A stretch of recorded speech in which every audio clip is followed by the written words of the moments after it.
are doing to create value for your sphere, your databases, your leads, and everybody in your world, while you can't necessarily be right with them. Steve, tell us a little bit about the videos that you've been doing. I know that's been amazing, and anything else you've been doing to create value. Yeah, so I mean, for myself, like I'm very much a belly to belly person. So when COVID hit, it was a big challenge. So just strategizing and wrapping my head around how to connect with people without that physical interaction. So I think I just got over my fear and said, okay, like stop being afraid of being in front of the camera, treat it like you're talking to somebody, and video was the next best thing. So started doing, I know Claire, you're doing a great job on them as well, the video paneling with third-party businesses, whether it be, restaurant owners or like today we did, what was it, homeopathy or homeopath? I did a homeopath today that we're posting on Monday. And just sort of coming from contribution and helping people, not necessarily always talking about real estate. So the video portion has worked out for me on social media, database, content. I kind of had an opinion at first. I'm not really sure who's watching these. And it's funny, a few weeks ago, I got an email from a gal in my farm area who is looking at making a move in the next little bit here. And she ended up using one of my lawyers for some estate planning. And she was off the charts excited about how I had done this video segment with this lawyer, and she had connected with him. I didn't even realize, behind the closed doors, so to speak. And she thanked me and was extremely grateful for that connection. So that kind of wowed me and opened up my eyes to, okay, this is, people are watching this stuff. So pretty awesome. cool. Awesome. Yeah. And you've done several of those videos now. Yeah, I guess a couple months running now. So yeah. Excellent. So that's going to grow your B2B business as well, right? Yeah, I mean, in terms of like direct results, it's been more of a branding and awareness exercise I've found to this point, and I'm okay with that. I think for me right now, it's about planting seeds, as many as possible, and capitalizing and converting those leads as people get more comfortable to list their homes and buy homes. Absolutely. Excellent. How long are your videos, Steve, typically? At first, they were too long. I've got them down now to, I'm doing my best to keep them within 10 minutes, which might still be long, but. Have you found that since you've shortened them up that the viewership is a little bit higher? Yeah. I think when I first started and I didn't know what I was doing, basically, to be honest. 20 minutes is too long, so keeping it under 10 minutes has helped. Yeah. Awesome. And yeah, at any point, anybody jump in, ask questions, even you guys, of each other. Claire, tell us a bit about what you've been doing to create value for your sphere and your world. So I have never been a belly-to-belly person. I'm a cold caller. So I kind of always had this this approach of sort of creating connections from a little bit more of a distance. But I think that for those of us that do that business in the past, that worked because there was just so much low-lying fruit that we could build a business on transactions of people that we were just meeting, because there were so many people who were actually moving. And I was already of the mindset pre-COVID that, in 2018, we saw the number of transactions, like the market was a little bit softer and competition was going up. So I was already starting to transition to how do I convert, like I have a massive not met database, huge, but I have a very limited met database. And if you look at MREA, the numbers per deal for a met are in like so much lower. So I was already of the mindset of how do I convert these people to a met, but also acknowledge the fact that I'm not somebody who is a belly to belly person, right? I need instant gratification more often. So I was already starting to use video embedded in emails because I felt like that was a good bridge, right? I'll go belly to belly the way Steve does if it's somebody who actually has a short-term need. So I was already using videos. So for instance, if you logged into realtor.ca on a specific property, you went on a very specific drip that started off with an email of an embedded video of me, right? Instead of the email, there was a video. So I was already of the mindset of, okay, how can I get more video content into my 8x8s, my 33 touches and things like that, to just solidify that sort of in between of not met and met. And then COVID happened, and it wasn't the time to be talking about real estate in the beginning. So I really looked for ways to provide people with solutions for the things that they were facing. And I just took them really from the things that I was struggling from. Like, I looked at my dog one day and I'm like, oh my God, he's a matty mess and I'm not going to be able to get him into the dog groomer for a really long time. Oh, I'll make a video about that. And I kind of equate it to, like, imagine yourself in the schoolyard and you're dropping your kids off or picking them up from school, and you strike up a conversation with a stranger. What is it you're talking about? Like, don't make it too complicated, guys. It doesn't have to be complicated.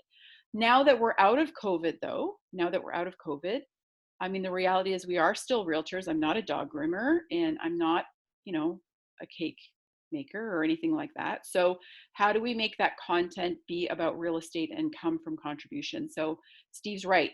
I was also on Bold 2.0, which finished like literally the week that COVID hit. And Jake Ginger was a facilitator, and I'm extremely good with business people, belly to belly. So his comment to me was like, why are you not developing your B2B relationships? So as we come out of COVID, I think that if you still want to do a lot of value from a distance, develop those relationships with your B2B, help their business, and in turn help your business, and in turn providing. So interview your lawyer, a great one has been Andrew Chubetta, our paralegal, because I know a lot of investors, and I just fire that out. But yeah, like, it's a conversation, guys. It's just another way of creating a conversation and putting it out there. But if you want to, and Steve's right though, it's branding. Make sure that if you are looking for business from it, that you know the systems well enough to capture leads and convert. It's not enough to put the video out there. Okay? They're going to remember that they got a solution to dog groomings and matting, but they're not going to remember that you're a realtor. So you have to make sure that you capture those people with that content, and you bring it back to real estate, and you drip on them that you're a realtor. So, sorry, that was long-winded. So how do you capture them, Claire? Yeah, how do you do that? No, it's not easy, and it's still growing. So virtual open houses.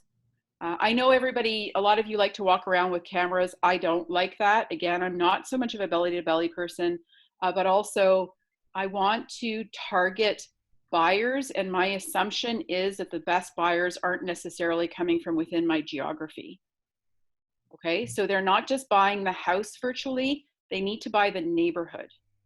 And that's one of the reasons I like to do my virtual open houses from my desk, where I can flip between tabs and I can go to Google Maps and I can go to some other data that has to do with the neighborhood. Because my assumption is that these people are buying from a distance and they don't know the neighborhood. I'm not just selling the house, I'm selling the neighborhood. But I'm also not going through the entire property. If you listen to my video, my language is, this is not a venue for you to buy a house. This is a venue for you to vet this house. And then we're going to set up an appointment, and we're going to go through your specific needs, and I'm going to translate whether the physical space works for your specific needs on video. You don't make them register to view I the do. video? Yeah, I do. I do. I use Zoom. And I use a program called Linktree. I really like Linktree a lot. If you're doing a lot of things virtually, if you have a lot of cogs in the wheels, virtual, I strongly suggest, instead of having a different link for a whole bunch of different things, put everything on Linktree and drive them all to that one spot. Because first of all, if I'm doing a video, and I use the dog groomer just because I got so much traction on that one, it was ridiculous. So if I'm doing a video on dog grooming and I drive them to register to my Linktree, they're also going to see all my other online resources. And I think that lends a lot of professionalism. So this woman is going to give me So right now I'm compiling a huge vendor list. I'm going to put that on my link tree. My website's on my link tree. My Facebook's on my link tree. A link to my Instagram, my LinkedIn is all on my link tree. Then I have registrations for all my different virtual open houses or anything else that I'm doing on Zoom. And all it does is it directs them to the Zoom registration. Okay. Now, the reality is, though, is that a lot of people don't like to register. And if you're going to put it on Facebook Live, that's where they're going to go. So make sure that you have, and I haven't quite mastered this yet, if you're doing something through Zoom, make sure you have your phone beside you and you're watching the Facebook Live so you can acknowledge the people that are on it. Yeah, that's when you need the dual screens going. Yeah. So I have a dual screen as well. Do you find you get a lot of activity on the the live open houses? No, I don't get that much, honestly, not yet. No, I don't get that much. That being said, I think that, so first of all, our job is to sell the listing. Agreed? Yep. And if we're not doing virtual open houses, okay, so 1% of houses sell in an open house, a physical open house, right? But we still do them, correct? Because God forbid we leave that 1% on the table. So do virtual open houses sell your listing? Not necessarily. However, do you want to be the person who says you're not doing it to your client, doing it for your client? And moreover, I think it's a branding issue, right? Now, Michael Dominichetti has agreed to do this. And this is my dilemma. Open houses in the past were 2 hours. People could come in when they wanted. Nobody wants to do a 2-hour video and nobody wants to watch a 2-hour video. So, like, my personal thought is that when you get a new listing that week, you need to have a 15-minute virtual open house every day of the week at different times of the day in order to get the exposure properly. Now that's exposure, but I don't know. We'll see. I mean, the reality is I think everybody thinks open houses are magically going to reappear and they're not. So Claire, I have a question for you on your open houses. Why wouldn't you record a virtual open house and then just make it available at different times of the week? Because I do think that I think the interactive nature of it, I think, is an important aspect, because if you, God forbid, you don't want to have that one person who actually wants to log in. So I'm actually thinking we're going to have to re-look at this, because here's the thing, like a Matterport walkthrough is a very expensive prospect. Agreed? And for somebody like me whose average price point is lower, that's a lot of money on the table that I am giving away. I get it for a luxury listing. It makes sense. But so I'm actually contemplating this idea of doing my virtual open house and making that the link on my realtor.ca. Yeah. And then saying, in order to get the full virtual open house, you need to register. Have you thought about doing the video of the house and then doing the voiceover on Loom? Again, no, I haven't. No, I've seen that done too, which is pretty cool. Yeah. I like the live interaction though. I really do. Like, I like the idea of if somebody's going to buy a house, like, so I have buyers right now, and they texted me yesterday and they said, we really, really like this house. And because I'm not a belly to belly person, unless I really have to be belly to belly, I wrote to them and I said, okay, I want you to ask yourself, if I'm looking at this picture, if you can walk around that island with 3 kids in the kitchen, because that's small. And they go, oh yeah, I didn't notice that. And I said, exactly, we're not going to see this house. My job is to vet those things out and to see those things that people aren't seeing, right? So if you're walking through a house and somebody says, and this is what the virtual open house, it doesn't address the individual's need. And they say, the lighting in there seems really odd. And I go, well, just a second. And I pan up and I see that there's no pot lights. I can have a conversation with that person. Do you get what I'm saying? So I like the interactive nature of it wherever possible, and I don't want to eliminate the possibility of that interactive nature. But I also, yeah. So I think it's a question of, what are we putting on our listings that we're giving away for free? What are we asking, information are we asking them to register for?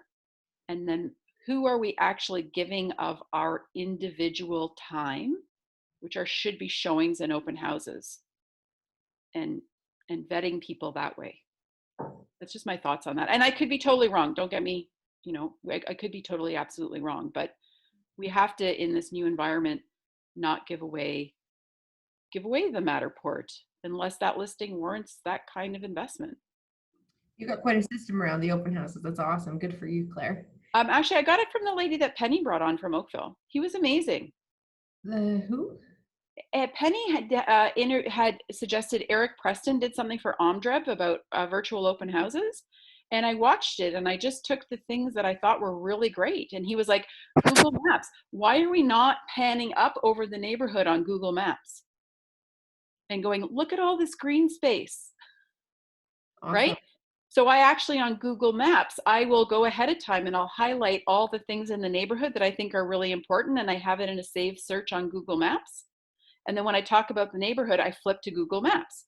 And I say, okay, and I go, this is here, and this is here, and this is here, and your schools are walking distance, and they can see it. Nice. That's a virtual open house to me. Walking through a house, huffing and puffing as you get up and down the stairs, because I'm 50, that's not a virtual open house. Awesome. Good for you, Claire. Jeff, tell us a little bit about what you're doing right now. To create it's more about the agents. Oh, sorry, go ahead. Where was that?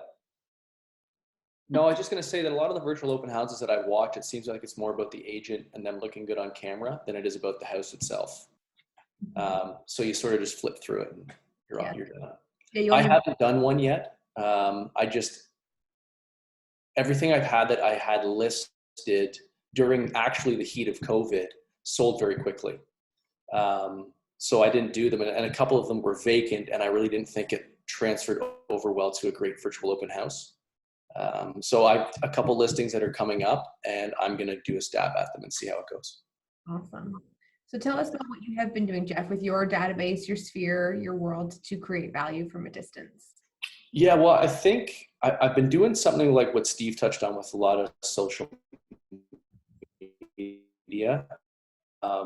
At one reason, I just decided, hey, I suck at social media, so I'm just going to start posting more stuff.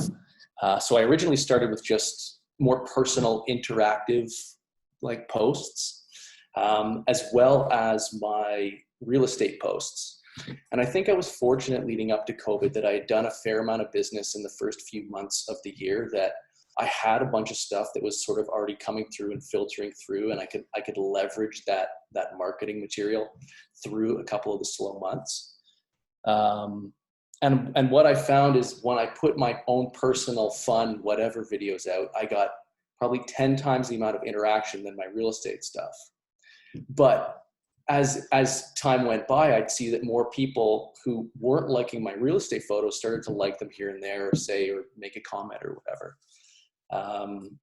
And for Red Day, this is the first year I've been with Keller Williams, so I've never really done much sort of giving back. And this year I figured I'd take part of it. And because it was COVID, I usually do like a 24-hour hockey tournament for charity, and I couldn't do it.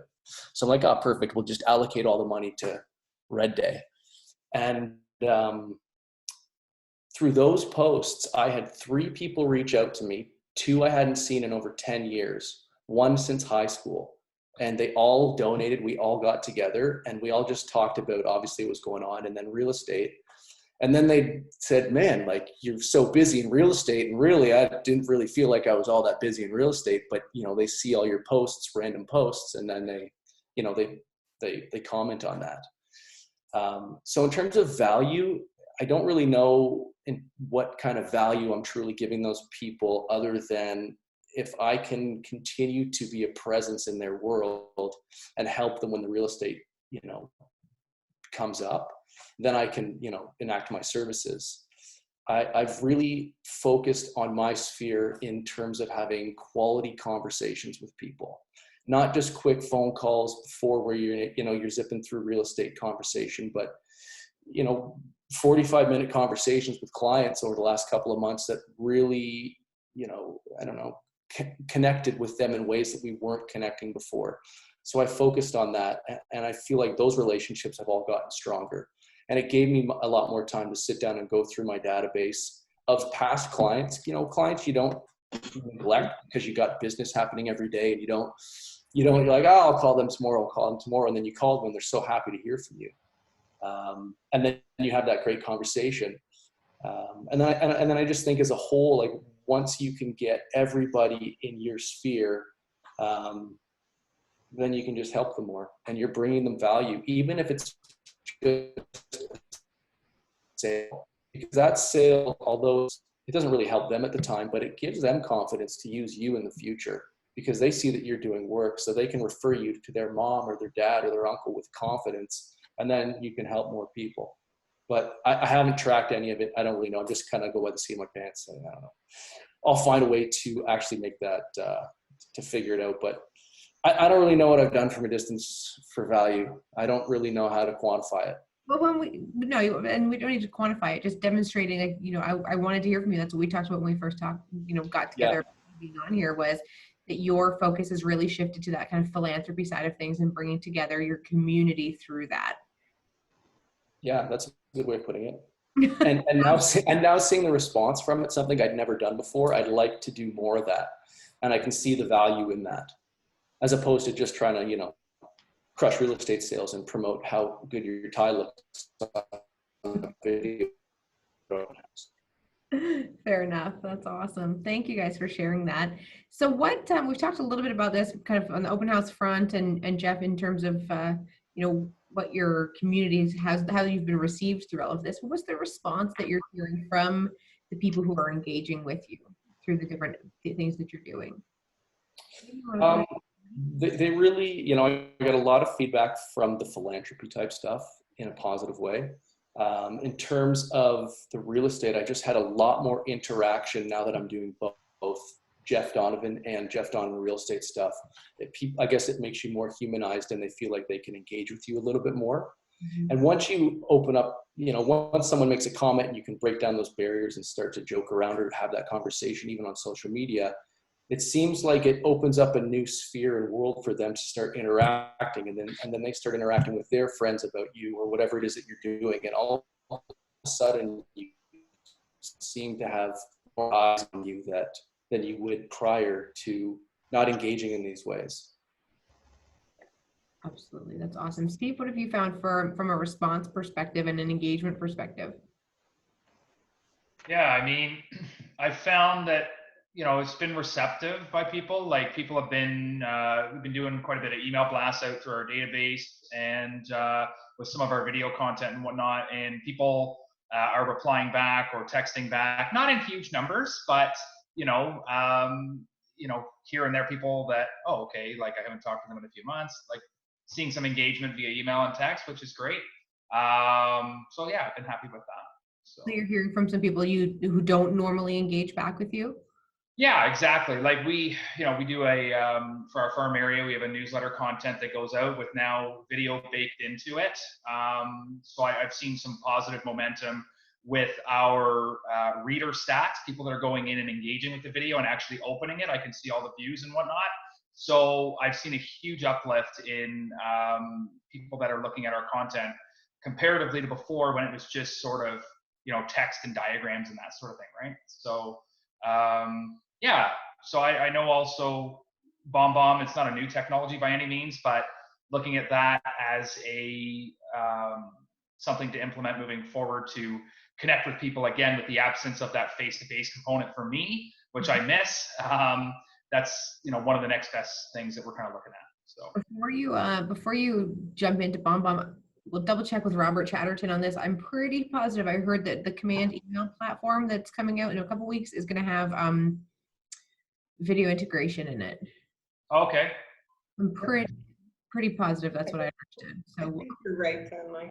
Yeah. So don't spend any money yet. Hang tight. This is through command. That Jeff?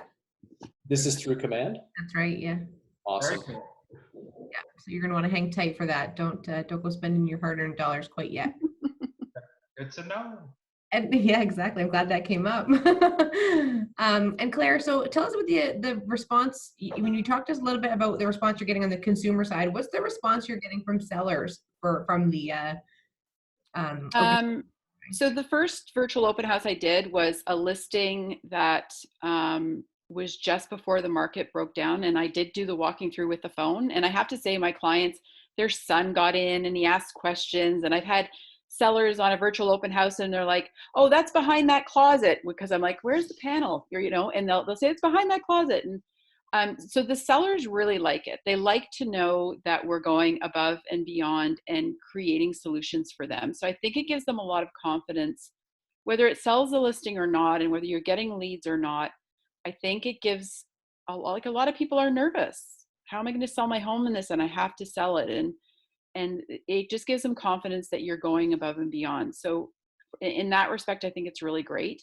One of the things that I did was I set a goal to reach out to my Facebook friends, so many a day during COVID, because I was like, these are people, like, I never talked to them. And it literally just, it starts off with, I'm taking this time when the market is kind of slow to reach out to my Facebook friends and find out, who you are, and start a conversation. And that's actually been really great. Because I'm meeting people and opening up opportunities that I've never had before, whether it's B2B or not. And I'm removing people from my Facebook friends as well. Saying, why do I have you as a friend? You live in Wawa Shabugamu, and this makes no sense whatsoever. Also,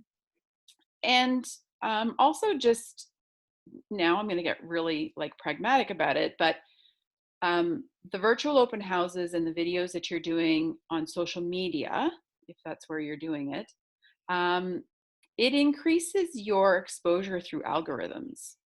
You need to know that when you're posting a listing that you have on a page that has no followers is not going to do diddly squat. So I took the opportunity to I track the number of followers and likes I have at the beginning of every week, because I want to see those numbers of followers coming up, going up, not necessarily because it's going to convert to a sale today, but it means that when I have a listing down the road, I have a captured audience that is going to help that listing sell. So, creating that momentum through social media, if that's, again, how you're doing it virtually, it lends to a great job down the road. And you see some of these really big agents, and that's what they're doing, right? And I think that again, that's part of our job. It's part of our job. No different than paying for ads in newspapers were 10, 15 years ago. Our jobs are going to be very social media based. And if we do not have a following through social media, our clients' homes are not getting the exposure that we're promising them. So got to build it, guys. Got to build it. Whole class on that alone. Oh yeah, absolutely. And John Van Geest is a really great example. I mean, he's somebody who has a massive following of people. And why does he have that massive following? And he has that massive following because he's authentic. He talks about his life, and he talks about his job as a realtor. And does it sell the home? Who knows? But at least he's got this captured audience, and you have got to build that, guys, or you're not putting stuff on your page is not going to count for diddly squat. Watch, we're going to put you on the calendar for July. It's going to be called How to Build a Following on Social Media. It's going to be Claire and John. Oh, I just started. No. I don't have anywhere near John's credibility. I just started. At COVID, I was like, how am I going to sell? I had 2 listings. How am I going to sell these houses?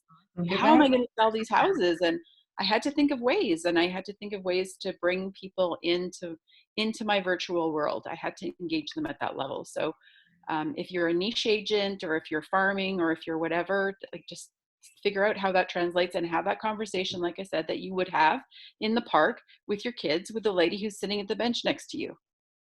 It doesn't have to be really highbrow, guys. It's just a conversation. Have you guys been using Command at all to post and boost your? I'm gonna start because my understanding is that through Command, and I haven't yet. But my understanding is that if you're posting through command versus posting through Facebook directly, the engagement, the algorithm is better, because it's the difference between being Claire Barrett client and Keller Williams client. So no different than a mortgage broker might be able to get you a better deal at Royal Bank, because the mortgage broker is leveraging his full book of business, whereas you're just leveraging your one little mortgage. That's the way I think of it. It's spot on. That's spot on. Right? You're buying command, you're buying as part of a massive spend that looks like a giant customer with Facebook. So they favor us. Right. So they're going to push you further up in the algorithm as a result.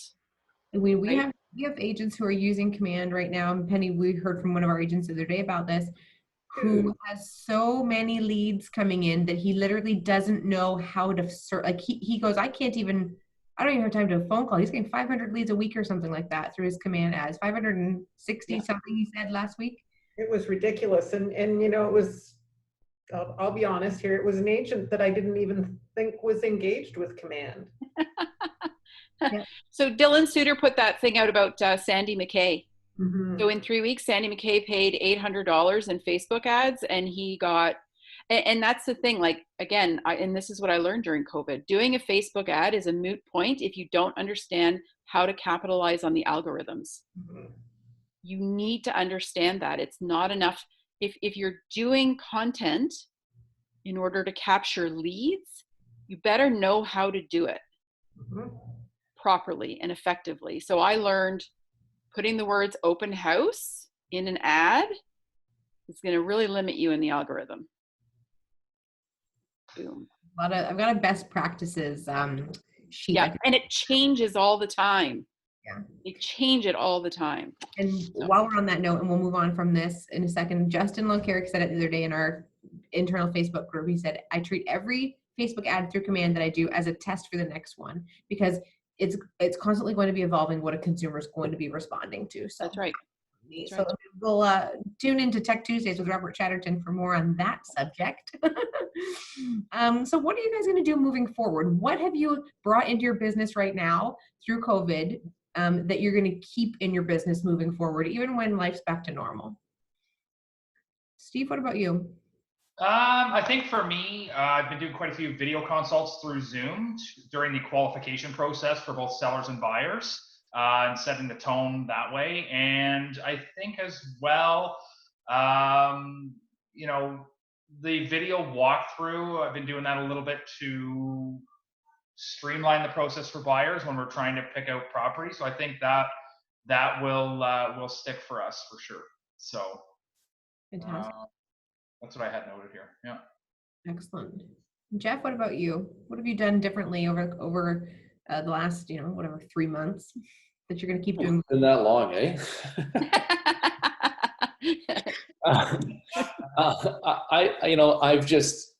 I've probably used my phone and command more than I've used it in the last year, just to reach out and talk to people. And I'm not great at adding content because it's just not where my mind's at, but I'm going to continue to persevere with that and add more of that to my business and try to incorporate more of the tools that command has given us, because it's such a great friend. I have an awesome CRM that I still use because I haven't fully transferred over, and it gives me a monthly newsletter, but I'd like to completely get rid of that and just be on one thing I've noticed though is that newsletters had even more engagement now. I'm more involved in my social media. I'm getting more replies, more, oh, great tip, all that kind of stuff. So obviously it just works as a giant vacuum together and everything. But yeah, technology is the future for us. We got to find a way to utilize it. Absolutely. I sat down with a client yesterday for a potential listing, and he is developing software for virtual reality walkthroughs. He's already got it, and he's going to start pitching it to all the new condo developers and whatnot, so that you don't even have to visit. You can just put the technology on, and there's your unit. He can change, the lights, time of day, everything like that. Cool. It's crazy. And Jeff, one of the things you can do on command through PieSync is connect a lot of different database providers to your command so that you can have them speak to each other? Okay. I'm on follow-up, boss, and I PySync to command. Okay. It's fantastic. Makes it a lot simpler. Mhm. And they can, yeah, they go by. I love when a class turns into just a command advertisement and I can ask it to. This is amazing. But yeah, you can have them talk to each other. So you share data back and forth between the two systems. So you're never without your information. Who did I miss? Claire. Okay. I'll do that. Or Jeff? I honestly, like, this business is all about talking to people in one way, shape, or form. And I think that I heard a really great quote from an interview somebody did. And the conversation was, if your business is flailing through COVID, it's because of the work you didn't do 3 months before it even hit. So whether it's COVID or it's not COVID, the reality is we need to talk to more people. And given that the number of transactions are going down, we need to talk to even more than that. So I'd say doubling down on your lead gen, doubling down on your follow-up. Those are really the key things. And the doing it through a distance or doing it through social media or doing it across BombBomb, those are just the tools. And I think that we all just need to decide which tools we feel comfortable with and do more of that. Amen. And I do think one thing, though, that I did, if I'm going to be more specific and less philosophical about it, because of everything that was going on, I tracked the stats every single morning, which I wasn't doing before. And I find that whenever I'm having a conversation, if you're not somebody who knows their stats, especially in a market that is turning on a dime the way this one did, or is changing every week, or some rule is changing all the time, no different than the last ad is proof of what you need to use for the next ad, and you're constantly changing, your stats are the same thing. So CMHC comes out and says that, CMHC comes out and says that they're going to make the stress test more difficult. You need to know what that means for the stats over the next 2 weeks, because in this environment, 2 weeks later, they come out and the 5-year CMHC mortgage hits a record low, and that's changing it. And you need to be able to have that conversation and be ready for that conversation. And I think that's probably the biggest thing that I learned, is you better be very, very strong in understanding how the market is moving at any given time, because the shoe is going to drop, whether it's COVID or something else. And you need to be on top of it. Gary calls that becoming the local economist of choice. Yeah, I guess. I just, like 1 week you've got like I've been, the stat that has been staggering for me has been the percentage of sales that are selling over asking. Mm-hmm. I look at that stat every day and I literally, my jaw hits the floor. I can't get over it. It's mind-boggling. So when I'm sitting with a client and I'm sitting with a buyer and they're like, well, it's COVID. The market's 70% lower. And I go, yeah, but the number of houses that are selling over asking has more than doubled. So what does that mean for you?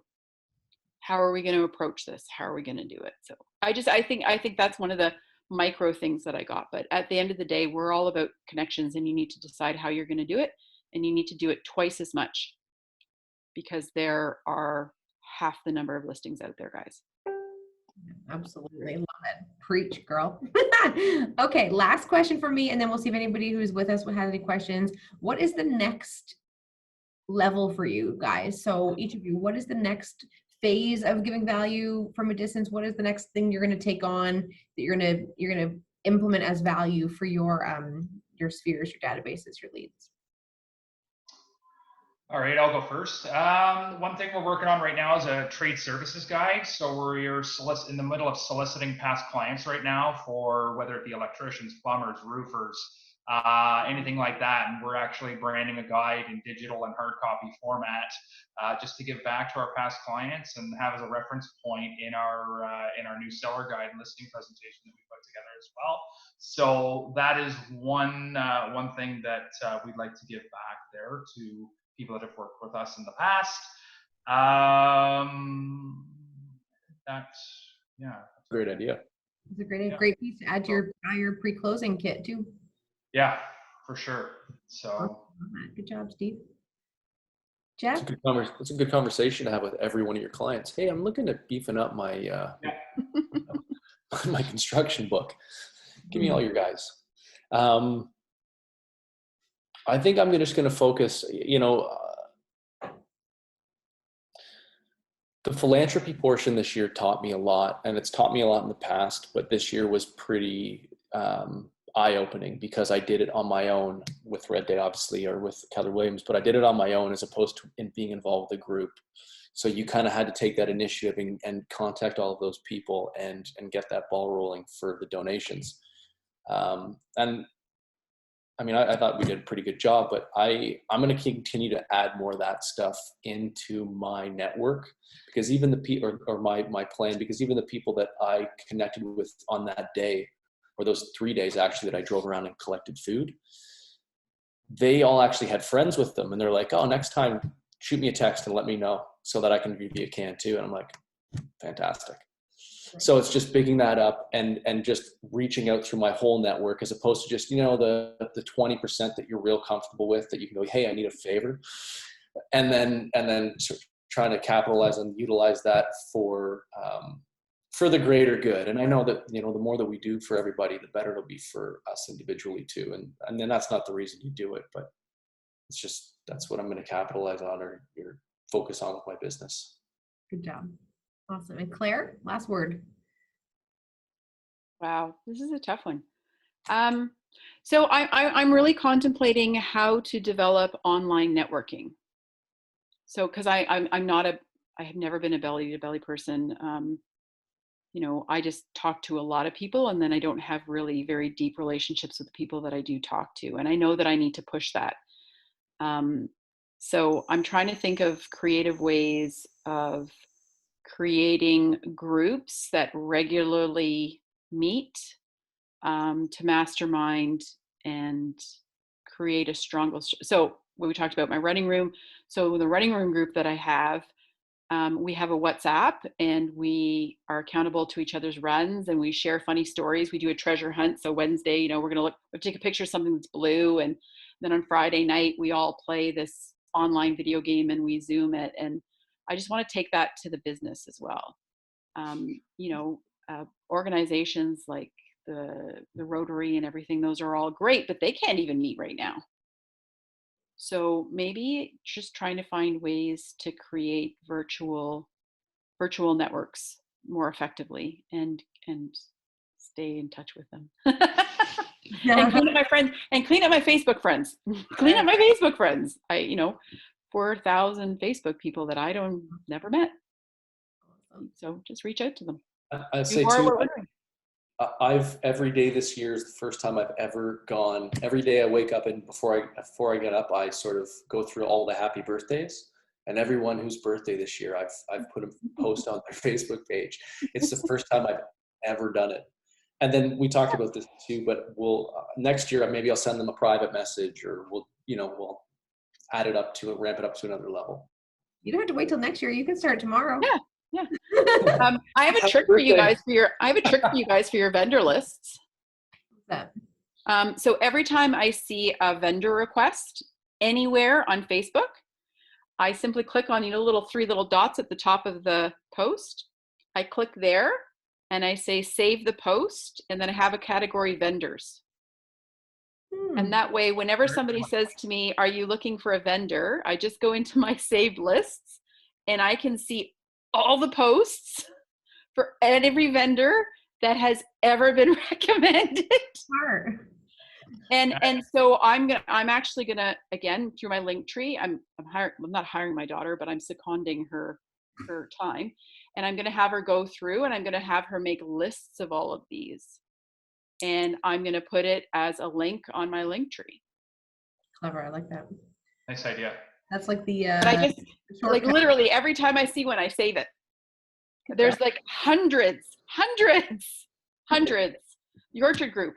Somebody's looking for animal control. Save. Somebody's looking to replace a single tile. Save. Just Somebody, and I literally just save it, and I can go back to it anytime I want. Nice. Very cool. Good idea. Awesome. Well, thank you guys. Does anybody who's with us have any questions? We actually went a little over. Well, I didn't have it set Sorry, time. that's all my fault. No, my gosh, no. This has been a great conversation. I hope that you guys were able to learn something from each other. I think it's cool because we have 3 different styles of business in front of us, right? And I love hearing different perspectives on how each of you with your different approaches and styles is going at something. So I think that's really cool. Thank you guys for being willing to share, and I hope you were able to take something away from each other today as well too. Absolutely. I don't hear Jeff's name come up often, but I hear Steve's name come up often. Because Jeff's in a different market than me, but I hear Steve's name come. Oh, I have a realtor. His name is Steve Dixon. He comes by my house all the time.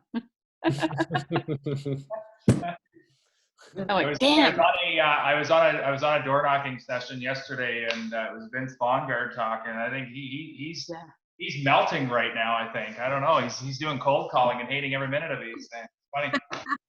So I was talking to Kate Peterson. She door knocked. Yeah. She did do it, and I know Amy Youngren's been out door knocking as well for specific things, though. Oh, right? okay. Like for very specific things and with very specific precautions and very targeted. So if they have somebody who really wants a specific neighborhood, and like a five block radius, they have done it, but with very specific precautions and in very specific areas. Maybe not like a lead gen, but this person needs a house. Okay. I have a question. Are any of you doing any more print than you normally would? Mm-mm. I've heard did it. a lot of agents going back to print. I never did it. No? No, I never did it. I'm sure it has a certain level of success, but I'm a lead generator supported by marketing. I'm not a marketing propped up by lead gen. Are you guys putting a lot of print in your listings right now? Like, are you still doing big flyers, or has COVID eliminated that for you completely? I would just attach the flyer to the listing. I'd still do the flyer, but I wouldn't print it. Right. So there's no actual physical sheet in the, yeah. No. Guess that goes into my Matterport money. Well, listen, guys, like my average price point is like 500,000. Like that Matterport, that's a big chunk of money for me. Yeah. It means that I better be pretty darn sure that like I'm getting a lot more selective in who I'm working with, because if I take an overpriced listing and I don't sell it, and there's not a lot of number of leads are dropped per listing, like I'm in the red. I'm in the red. I agree with you. It's figuring out now what do you need to sell the house from the MLS perspective.